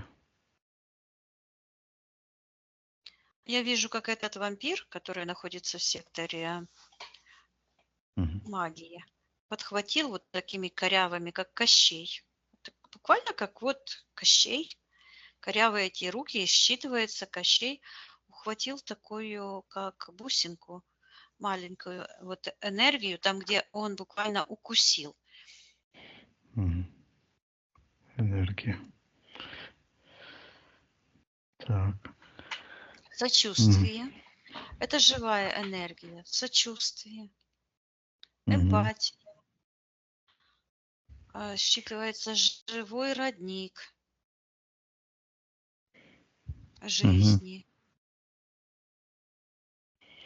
Спроси Оли, хочет ли она расторгнуть этот контракт, отказываться, договариваться с отцом, принимать его боль. Я ее спрашиваю, хочет ли она вернуть ее энергию Мгм. божественную, стать живой и расторгнуть все эти манипулятивные конструкции, потому что это все ложь, манипуляции. Вот. Она Да. выползает буквально из-под кровати, машет эта девочка головой, да. Я ей передаю информацию, показываю, какая Оля большая, самостоятельная, и что она решает от этого всего отказаться один раз и навсегда, покончить с этим эгрегором вампиризма. И она буквально, я вижу, как вырывается у нее из эта подключка к отцу. Я ей передаю, чтобы она вернула всю энергию, которая ей принадлежит. И я вижу, как из сектора интерферента вырывается ее энергия, которая вот так, таким как пламенем сияющая, такая вот белая энергия, такая. Вот там, где была эта программа, с левой стороны навязанные программы, оно Мгм. буквально это все растворяет, а она Мгм. буквально считывается как живчик. И она такая живая энергия, так шух-шух-шух. Мгм. Вот. Это волна такая, которая вот это противовес вот этой змеючки черной магической, такая огромная, сияющая. Вот, я передаю Оле, чтобы она вернула только то, что принадлежит ей, и в этот момент она буквально просыпается. И вот эти импланты, которые она вот так вот натянула на себя, это все черные, эти магические импланты уходят. И она вдруг говорит, буквально кричит отцу, показывает, и говорит, ты вор. Говорит, ты вор, ты украл мою маму. И говорит, ты украл мое будущее. И показывает на сестру, которая тоже в ее пространстве находится, потому что все связаны вот этой Мгм. системой вампирической. Говорит, ты украл будущее у моей сестры. Я передаю Мгм. Оле, что она может отдать все эти чужеродные энергии и от рода отца принять только свет, а всю эту тьму пусть отдает и приказывает ему забирать. И я вижу, как он забирает этот стол с этим кулаком, с этим граненым стаканом. А что ты вот этот Так, граненый стакан? что оно обозначает, Виктория? Читай информацию. Я слышу пустота, он берет вот так своим этим глазом. Помнишь, я говорила, что глаз такой? Да. И он так вот Что? этим глазом смотрит, говорит пустота, вот так вот берет, знаешь, как варенички, вот стаканчиком Круг. делает такие Мгм. кружочки. Он так вот шух на эту черную энергию, которая вот типа, ну, тянулась к Оле, к матери. То есть он буквально перетранслировал эти программы Мгм. взаимосвязи с ее мамой на нее.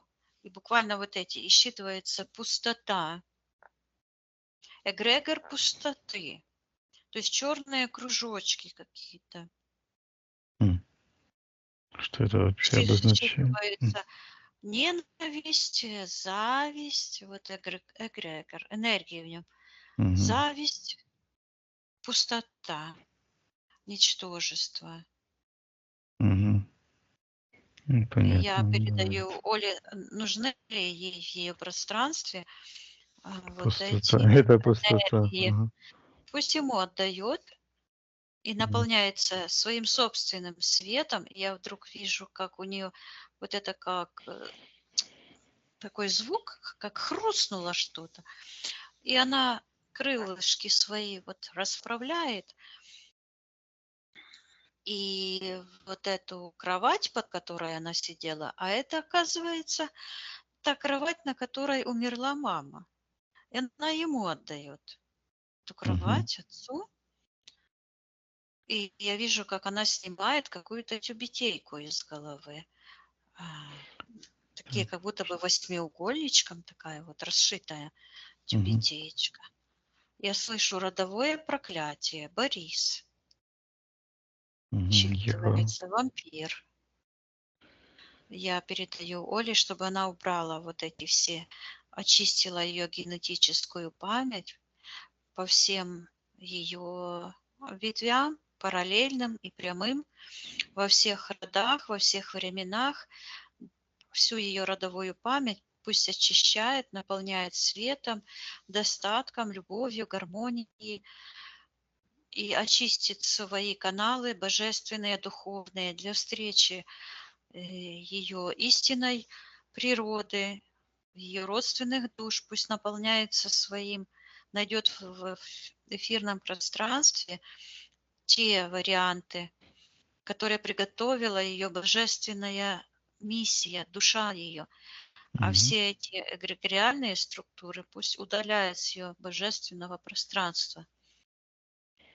Она говорит отцу: уходи. Тихо Мгм. сказала: уходи. Вот. И я вижу, как ее пространство очищается, и такая какая-то серая дверь, серая энергия, вот так, в такую дверь, Мгм. вот Так. опять эта дверь, но уже лежит там. И оно уходит, я передаю Оле, чтобы она исцелила все ее пространство, закрыла все порталы, наполнялась светом, Мгм. и она вот так, энергия так, и говорит: мама, я тебя люблю. И вот они как будто бы за руки попрощались, Мгм. Отлично. и она поднимается вверх. Я передаю, чтобы она эти все тяжелые энергии отправляла на полную аннигиляцию. Все, что не наполняется, не превращается в свет, пусть эту всю тьму отправляет на аннигиляцию и Мгм. восстанавливает коны чести, справедливости, жизни, гармонии в ее живом пространстве, полностью попрощается с мамой. А мама так и говорит: а я действительно живая?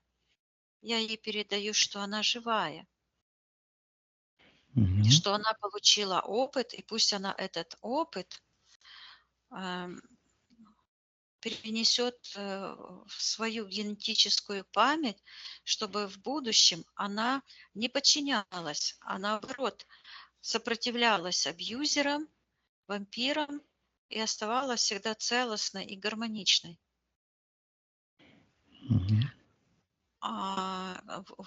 Так.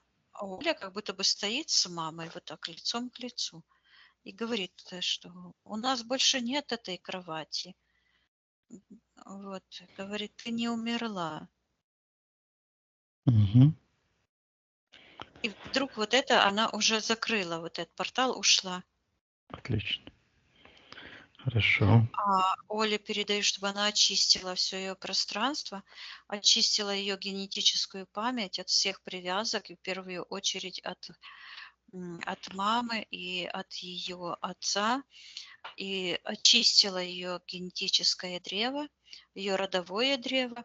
Пусть примет только благословения ее священных родов, священных душ ее родов, а все негативное пусть отправляет на аннигиляцию. Мгм.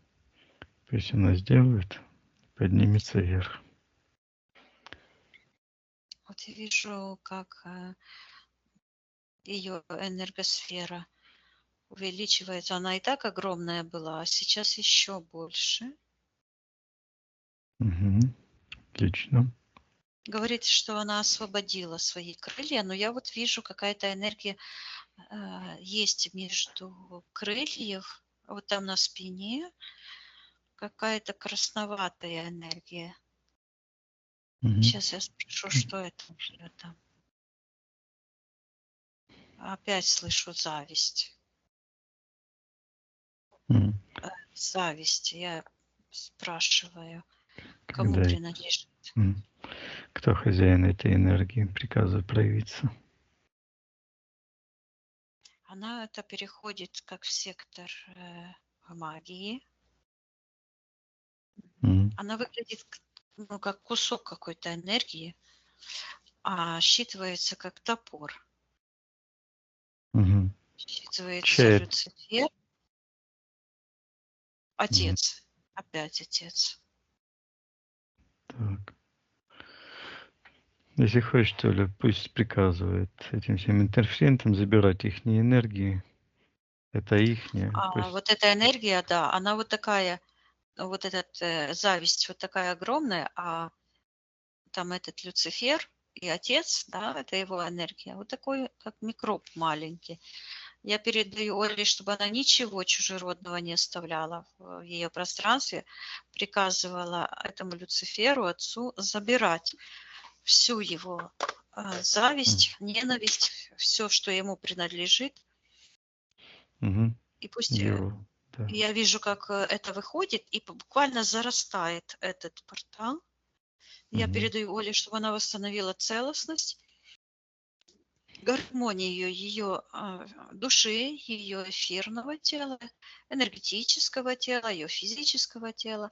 Пусть наполняется светом, все чужеродное пусть сотрет со всех информационных полей, оставит только позитивный опыт, а все это чужеродное пусть отправляет портал на полную аннигиляцию, восстанавливает целостность, гармонию своей божественной души, всех ее измерений и физического воплощения. И я ей Мгм. зачитываю вот аспект о желании я слышу, настроиться на родственную душу. Мгм. Я ее спросила, что это имеется в виду, и она показывает, как из сердца такое вот вибрация идет, и у нее вот руки, крылья, все вот так, ну, как бы подчиняются этой вибрации, которая выходит из сердца. Считывается вибрация любви. Я ей передаю, чтобы она восстановила коны любви, гармонии в ее живом священном пространстве. Мгм. И она проговаривает как будто бы аффирмации, говорит, я разрешаю себе быть счастливой, я разрешаю быть живой, и поднимается вверх. Я ей передаю, чтобы она забрала все ее частицы души со всех тех мест, где она теряла, и восстановила целостность, чтобы она зашла в каждый момент, когда она чувствовала грусть, когда она чувствовала сопротивление этим негативным энергиям, Мгм. что она встречала в жизни, и наполнит их светом, гармонией, любовью к себе, к миру, ко всем божественным душам. Мгм. Да. Пусть она также отменит ту ситуацию, где она рифму подобрала, слово 6 букв, от которых много мук. Пусть отменит эту ситуацию.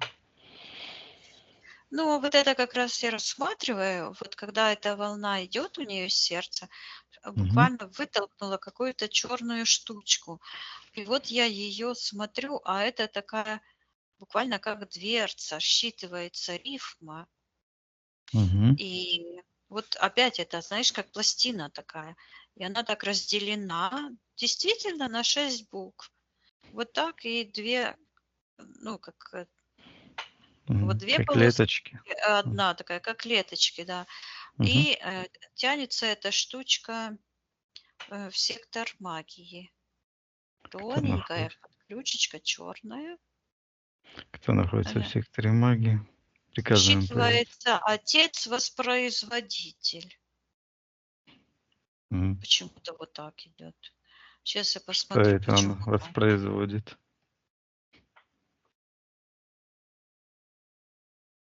Говорит, программы для детей. Вот он Мгм. считывается, что у него не любовь была, а просто, как знаешь, механические движения. Мгм. Вот. Так. И он вот эту программу. Я Мгм. передаю Оле, что это ложь.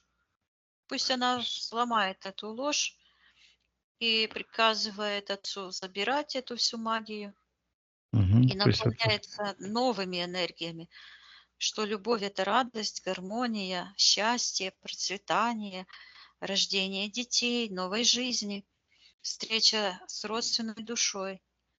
Вот именно Мгм. это и ей мешало. Сейчас я вижу, как открылось ее будущее. Вот ее свадьба ждет.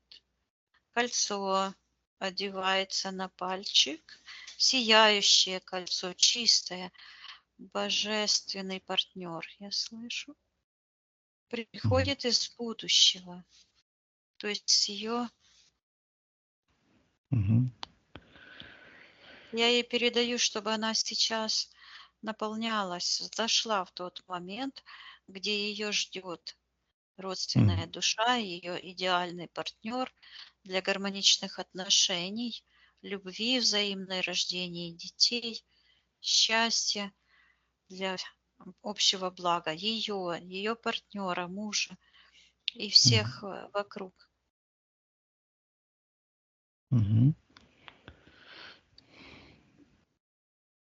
Так, нашла она его.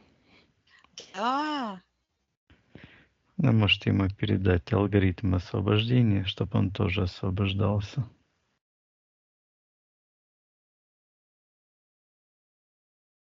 он с ней вместе. Они договорились, что они придут вместе. Мгм. Отлично. Он как раз разводится с женой. Мгм. Вот это. Понятно. В это Он время готовится к примерно, да? встрече с ней. Да, Мгм. Отлично. Здорово. все будет на протяжении 2 лет. Мгм. Понятно. Так, ну Да, хорошо. я слышу шлюп.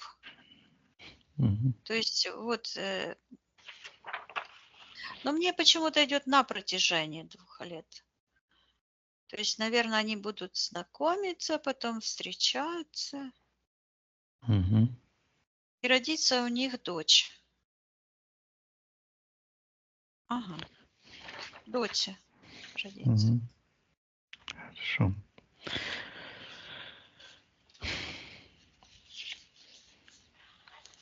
Хорошо, Виктория. Это пространство ее будущего. Мгм.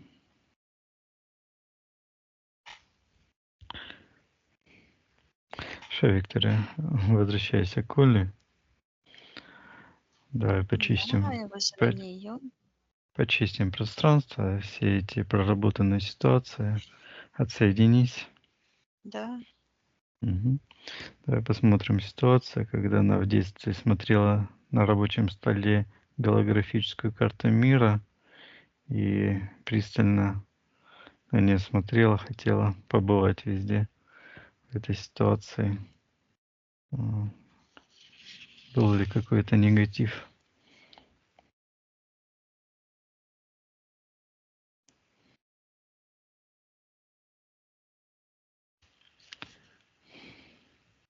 Вообще эту Она, ситуацию не вижу. А что там было? А что она, там га- плохого в этом? она сказала, что чувствовала себя невероятно одинокой. Какое-то разочарование. Хорошо, значит, этой Оно ситуации нет. считывается как проработано. Я ей Отлично. передаю, чтобы она чувство одиночества заменила на чувство свободы, достоинства, мироощущения себя в этом прекрасном, богатом Мгм. мире, что она может осуществить все свои желания. Мгм. Хорошо, Виктория, отсоединись от этой ситуации. Да. Мгм. Давай посмотрим ситуацию, когда у нее мама забрала любимые книжки, раскраски, которые ей нравились, и у нее даже не спросили разрешения, отдали их в детский сад.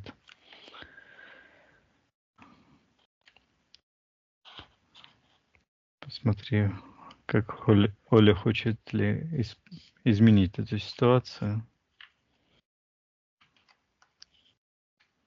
Но я вижу, что я слышу разочарование и злость.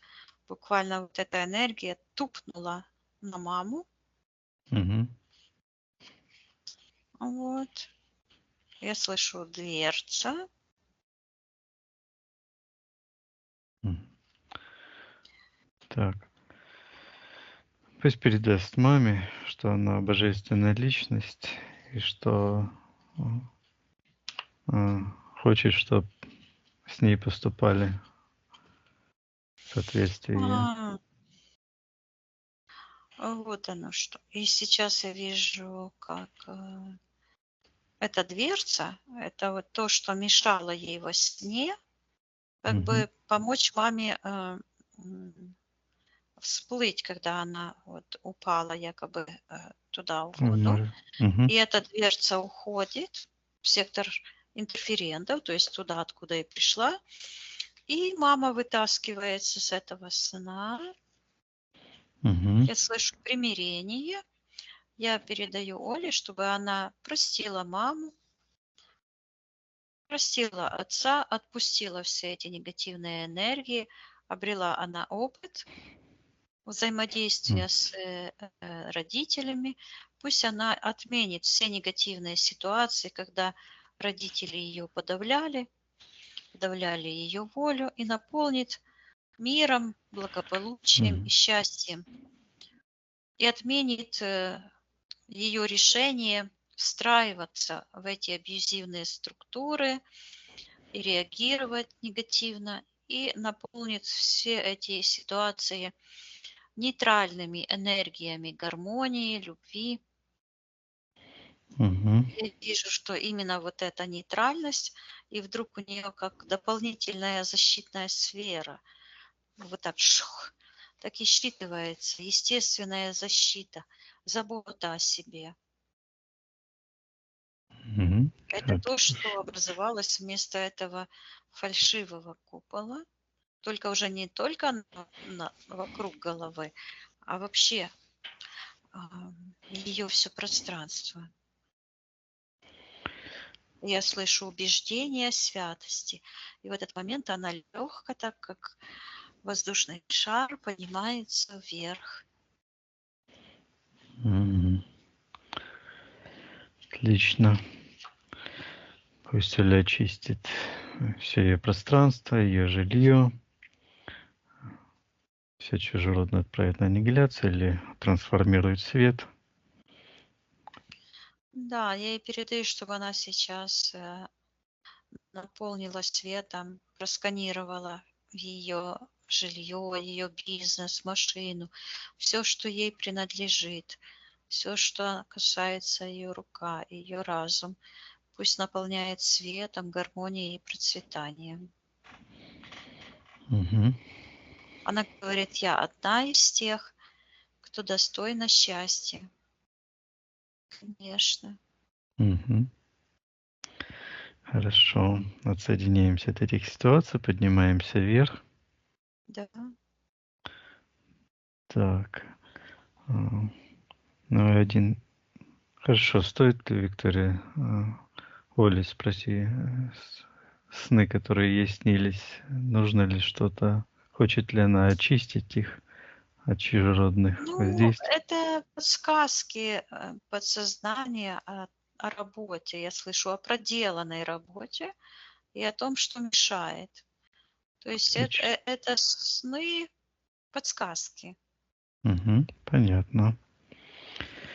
Хорошо, Ну, Виктория. такие и считываются внутренние конфликты. Мгм. Отлично. Поднимаемся, Виктория, вверх. Посмотри Да. сейчас на Олю, как она выглядит. Ну, сейчас она выглядит как ангел и такие красивые перышки. Куда я ни посмотрю, и там такие завитушки. Мгм. Считывается восстановленная реальность. Мгм. Выглядит прекрасно, улыбается. Так, сейчас я смотрю, что это у нее еще за штучка на голове. Мгм. А, Посмотри, что это за энергия.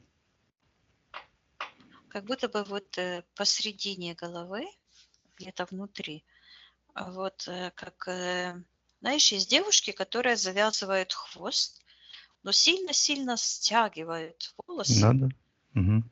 Надо. Да. И вот Мгм. такие вот полосочки черные и такой жгут, как резиночка. И уходит от этого. Это вот где-то вот в 6-й чакре буквально. Такая черная. И потянулась в сектор магии. Считывается отцовская депрессия. Мгм. Так, хочет ли Оля отдать ему эту всю депрессию, все его энергии?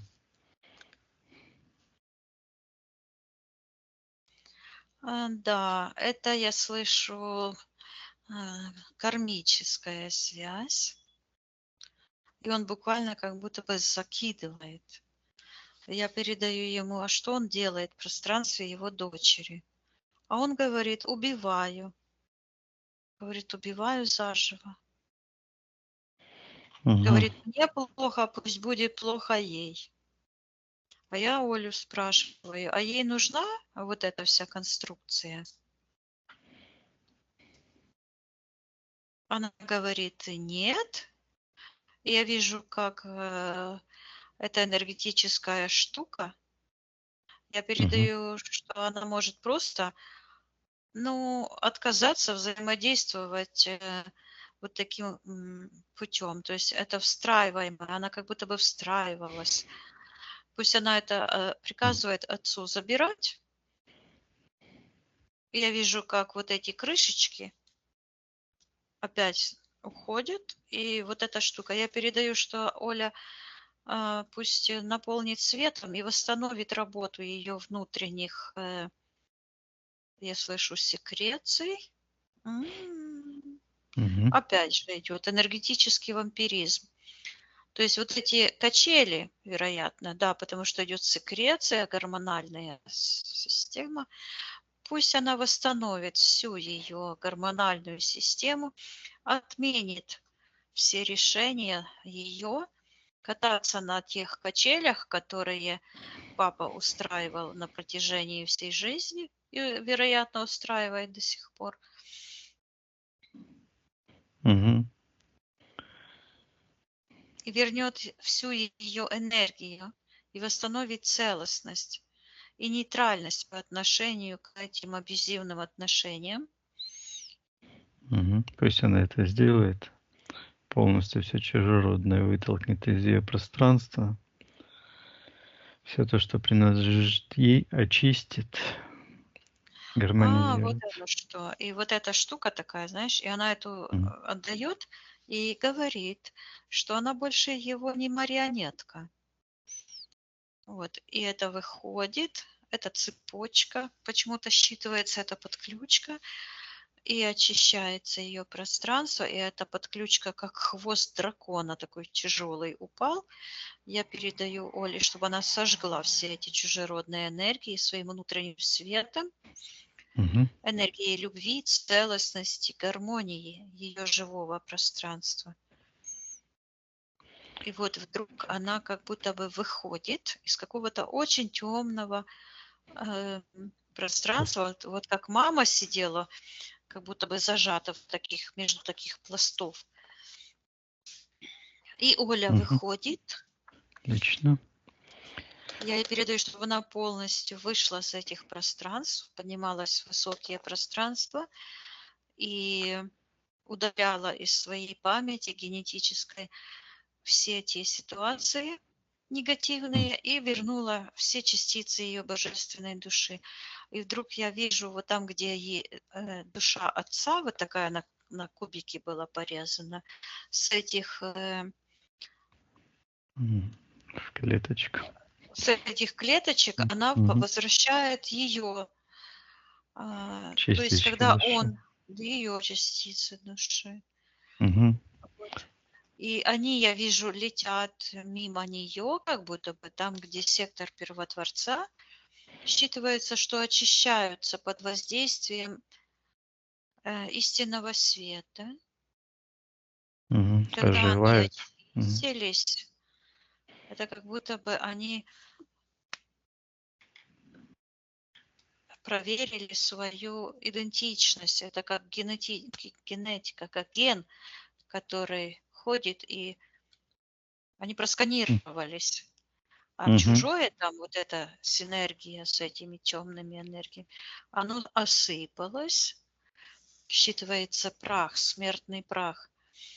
И такие частицы, как ангелы, каждая частица, как маленький ангел, как маленькая Оля микроскопическая, оттуда летит, вот это сияние, и волосы с этой бульки распускаются и Мгм. становятся просто сияющие.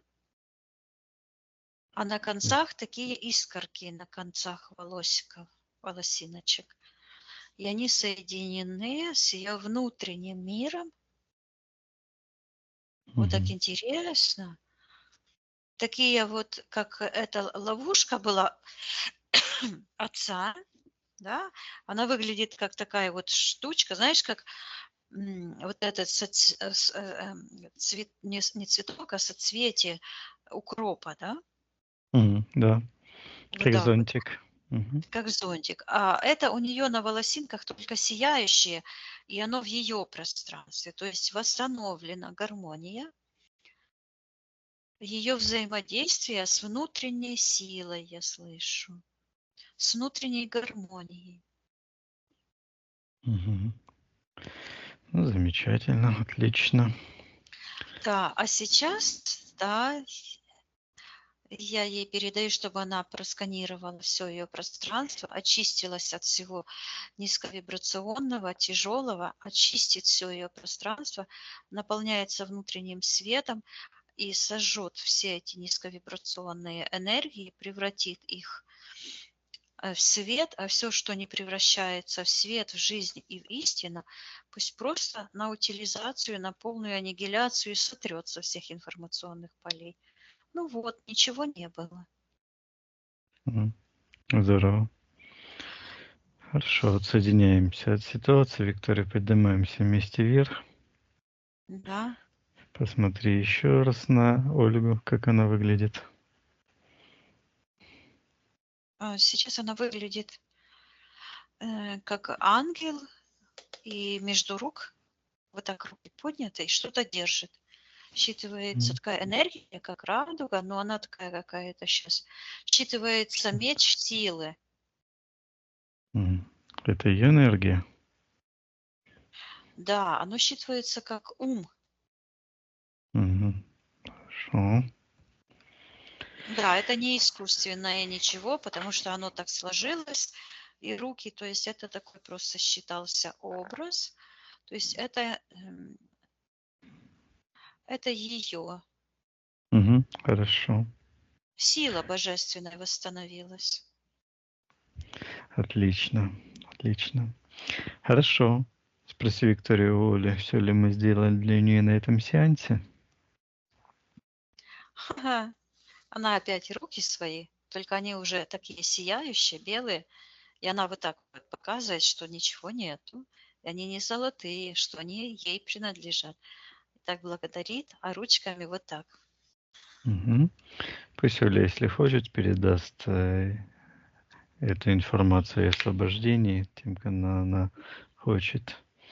Сестре, там, Юрию, родителям, каким она хочет. Мгм.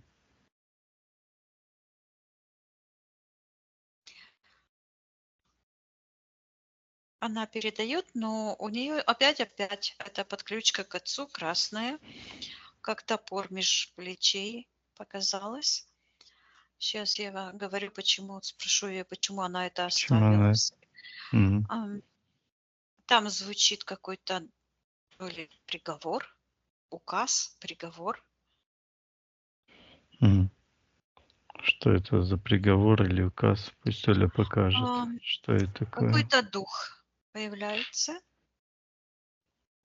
Так. такой палец, и там отцовская энергия, и он говорит, что он приказал ей оставаться дома.